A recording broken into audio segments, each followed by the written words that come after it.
২৬ November সকাল ১১টা ১৪ রাজধানীর শাহবাগে বাংলাদেশ মেডিকেল বিশ্ববিদ্যালয়ের একটি ভবনে আগুন লাগার খবর পায় ফায়ার সার্ভিস ও সিভিল ডিফেন্স। ফায়ার সার্ভিসের কর্মীরা ৭টি ইউনিটের মাধ্যমে চেষ্টা করে ১২টা ৩২ আগুন নিয়ন্ত্রণে আনে। সাবেক পিজি হাসপাতালে এ ব্লকের ৪র্থ তলায় আগুন লাগে। বাংলাদেশ মেডিকেল বিশ্ববিদ্যালয়ের মতো একটি বিশেষায়িত হাসপাতালে আগুন লাগার ঘটনায় হাসপাতালে থাকা রোগী, তাদের আত্মীয়-স্বজন, দর্শনার্থী এবং সেখানে কর্মরত চিকিৎসক, নার্স ও কর্মচারীদের মধ্যে আতঙ্ক ছড়িয়ে পড়ে।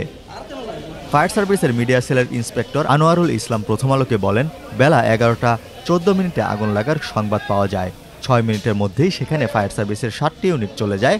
বেলা ১১টা ৩২ আগুন নিয়ন্ত্রণে চলে আসে। পরে তা নিভিয়ে ফেলা সম্ভব হয়েছে। আনোয়ারুল ইসলাম জানান, হাসপাতালের এ ব্লকের ৪র্থ তলায় ডেন্টাল বিভাগের শ্রেণীকক্ষের সামনে সিঁড়ির করিডোরের সিলিংয়ে এ আগুন লাগে।